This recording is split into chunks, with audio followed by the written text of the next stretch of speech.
Shalom pemirsa CPNS semua. Kita bertemu lagi dalam pembahasan buku Agama yang Bersinar, di mana buku ini diambil dalam tulisan Ellen G. White. Buku ini ditulis dalam bahasa yang jelas, sederhana dan indah. Sifatnya memberi petunjuk kepada orang yang mau belajar, pengharapan sejati bagi semua orang, kegembiraan kepada orang yang larut dalam kesedihan, dan juga kelegaan kepada orang yang letih. Buku ini juga menyuguhkan kepada kita satu cara yang lebih baik menyingkapkan kepada kita suatu kehidupan yang lebih sederhana dan lebih manis. Semua pembaca akan penuh dengan kegembiraan dan kesukaan. Bersinar, menyinarkan kasihnya dimanapun kita berada. Jadi sangat menarik ya. Di sini dikatakan bahwa buku ini sudah ditulis dalam bahasa yang jelas, sederhana dan indah, dan selalu menjadi petunjuk bagi orang yang ingin untuk belajar dan pengharapan sejati bagi semua orang. Jadi satu harapan yang kita dapatkan di sini adalah kita bisa mengerti dengan jelas apa yang sudah ditulis dalam buku ini, untuk mengerti bagaimana Nyonya Ellen G. White memberitahukan kita bahwa hidup dengan Tuhan adalah sesuatu hal yang baik untuk kehidupan kita, sehingga kita dapat belajar di sini untuk bisa mengerti. Sebab itu ditulis dalam bahasa jelas, sederhana, dan juga indah untuk kita pelajari, sehingga pada saat kita merasakan sesuatu kesedihan atau merasakan keletihan, di dalam buku ini akan memberikan kita kelegaan dan juga kegembiraan pada saat Tuhan sedang berjuang untuk mempertahankan imannya yang kita juga harus tiru itu.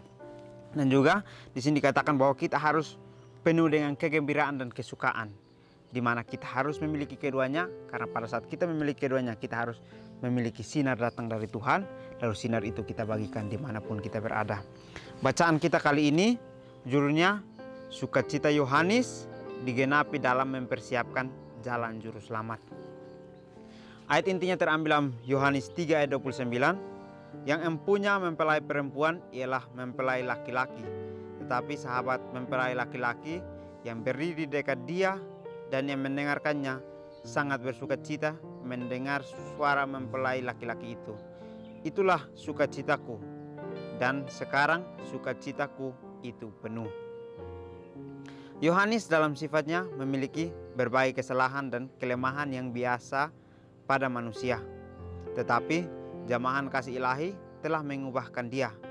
Ia tinggal dalam suatu suasana yang tidak dicemarkan oleh sifat mementingkan diri dan sifat suka mencari nama, dan jauh di atas racun kecemburuan.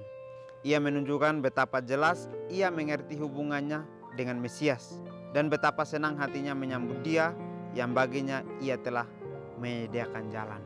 Baik, jadi sangat menarik dari dulu saja kita ketahui bahwa sukacita Yohanes digenapi dalam mempersiapkan jalan juru selamat. Jadi suatu kegembiraan yang Yohanes dapatkan adalah dia bisa sebagai orang yang mempersiapkan akan jalan untuk kedatangan juru selamat, atau dia mempersiapkan jalan dengan dia membagikan kebenaran itu supaya semua orang yang rindu untuk kenal juru selamat, mereka boleh mengetahui akan jalannya. Di dalam ayat intinya juga dikatakan bahwa yang empunya mempelai perempuan ialah mempelai laki-laki. Artinya adalah pada saat kita ingin untuk hidup dengan Tuhan, maka kita harus menjadikan sebagai mempelai untuk kita bisa hidup berdampingan dengan dia. Dan sahabat-sahabat dari mempelai laki-laki atau malaikat-malaikat itu, atau pekerja-pekerja di garis depan untuk menjalankan iman itu, mereka akan mendengarkan satu kebanggaan, satu kebahagiaan pada saat mereka mendengar bahwa Tuhan akan segera datang, Tuhan akan segera menghampiri kita, sehingga mereka menjadikan itu sebagai sukacita pada saat mereka mendengarkan suara laki-laki itu datang. Sebab itu kita harus jadikan itu sebagai sukacita kita, dan sekarang sukacita itu harus kita penuhi. Yohanes dalam sifat memiliki berbagai kesalahan dan kelemahan. Jadi Yohanes ini adalah manusia yang sama seperti kita, yaitu dia memiliki berbagai kesalahan dan juga kelemahan. Tetapi karena jamahan kasih ilahi telah mengubahkan dia, atau dia benar-benar ingin untuk berubah, sehingga kasih ilahi itu datang kepada kehidupannya, lalu dia bisa dirubahkan untuk tidak menjadi manusia yang terus-terusan berada dalam kesalahan dan kelemahan yang dia miliki. Ia tinggal dalam suasana yang tidak dicemarkan oleh sifat mementingkan diri dan sifat suka mencari nama, dan jauh di atas racun kecemburuan. Jadi Tuhan tahu bagaimana Dia akan menempatkan kita. Dia akan menempatkan kita di tempat yang tidak dicemari dengan racun-racun mementingkan diri dan juga sifat mencari nama. Karena seringkali kita tinggal di kehidupan kita yang kita merasa nyaman, berarti kita sedang tinggal di dalam sifat mementingkan diri dan juga mencari nama, sehingga kita berada dalam racun kecemburuan. Karena pada saat kita melihat akan teman-teman kita memiliki sesuatu, maka kita akan merasa bahwa kita harus miliki itu juga, sehingga kita mencari kepentingan diri kita terus menerus dan juga kita mencari akan nama kita untuk ditinggikan sendiri, sehingga itulah menjadi racun kecemburuan kita masing-masing. Ia menunjukkan betapa jelas ia mengerti hubungannya dengan Mesias, betapa senang hatinya menyambut Dia yang baginya ia telah menyediakan jalan. Jadi Yohanes tahu benar betapa jelas dia mengerti hubungannya dengan Tuhan. Sebenarnya kita juga sebagai umat manusia yang mengaku percaya kepada Tuhan, kita juga harus tahu hubungan kita dengan Mesias itu seperti apa. Sebenarnya kita adalah pengikut Tuhan, berarti kita juga sudah mengerti bahwa hubungan kita dengan Tuhan itu sebagaimana kita harus jalankan itu sesuai dengan kehendak Tuhan. Dan betapa senangnya hati Yohanes yang menyambut Tuhan yang baginya ia telah menyediakan jalan. Jadi Yohanes menyediakan jalan dan juga dia senang juga karena dia menyambut Tuhan yang datang untuk melewati jalan yang sudah Yohanes sediakan itu. Yohanes menggambarkan dirinya sebagai sahabat yang bertindak sebagai pesuruh atau dua sejoli yang bertunangan menyediakan jalan untuk pernikahan. Setelah mempelai laki-laki itu menerima mempelai perempuannya, maka tugas sahabat itu pun selesailah sudah. Ia bergembira dalam sukacita orang-orang yang persatuannya telah diusahakan olehnya.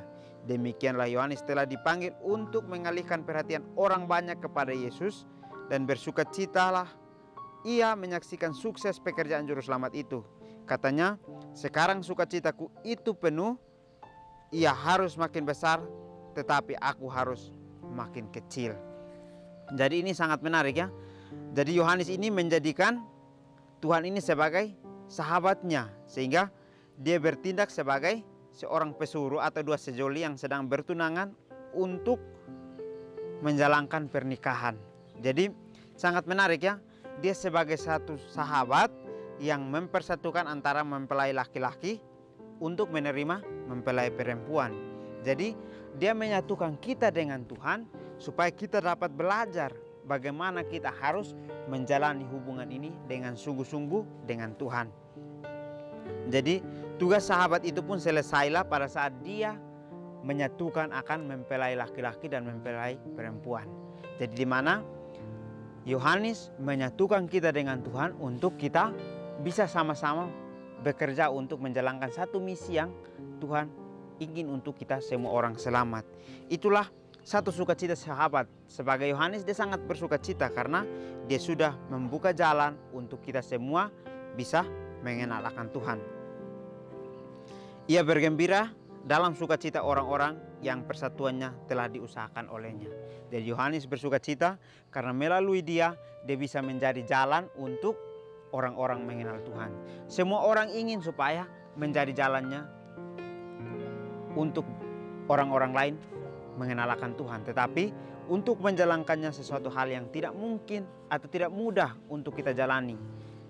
Sehingga pada saat kita melakukan sesuatu, kita harus tekuni itu supaya menjadikan sebagai satu sukacita kita pada saat usaha kita sudah digunakan dengan baik. Demikianlah Yohanes telah dipanggil untuk mengalihkan perhatian banyak orang kepada Yesus, dan bersukacitalah ia menyaksikan sukses pekerjaan juru selamat itu.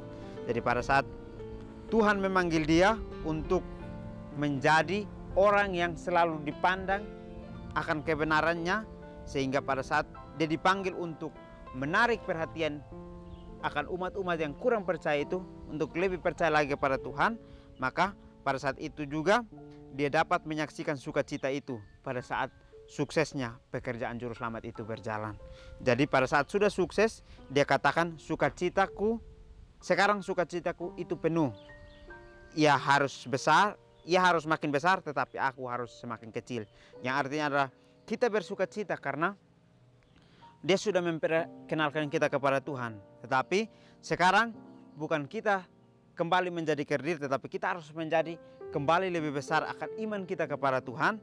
Dan juga keegoisan kita harus makin kecil adanya. Karena pada saat kita makin kecil akan keegoisan kita, maka semakin besar iman yang kita miliki kepada Tuhan. Karena memandang dalam iman kepada penebus, Yohanes telah naik ke puncak sifat penyangkalan diri. Ia tidak berusaha menarik orang yang kepada dirinya sendiri, melainkan mengangkat pikiran mereka semakin tinggi dan bertambah tinggi lagi, sampai mereka berharap pada Anak Domba Allah. Ia sendiri hanyalah suatu suara belaka, suatu suara yang berseru-seru di padang belantara.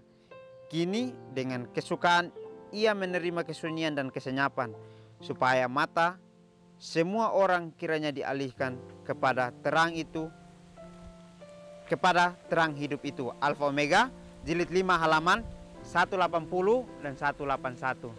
Jadi sangat menarik ya, di akhir pelajaran kita dikatakan bahwa karena memandang dengan iman kepada penebus, atau Yohanes memandang kepada Tuhan dengan iman yang teguh, maka ia telah naik ke puncak penyangkalan akan dirinya.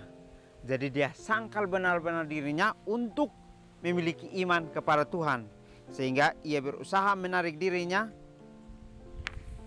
sehingga ia berusaha untuk tidak menarik dirinya sendiri, melainkan mengangkat pikiran mereka semakin tinggi dan bertambah lagi sampai mereka berharap hanya kepada domba Tuhan sendiri. Jadi dia memberikan kita contoh bahwa jangan kita menarik diri kita untuk keluar daripada Tuhan, tetapi marilah kita berusaha untuk lebih dekat kepadanya. Karena pada saat kita lebih dekat kepadanya, pikiran kita hanya tertuju hanya kepada Tuhan yang sebagai anak domba Tuhan itu.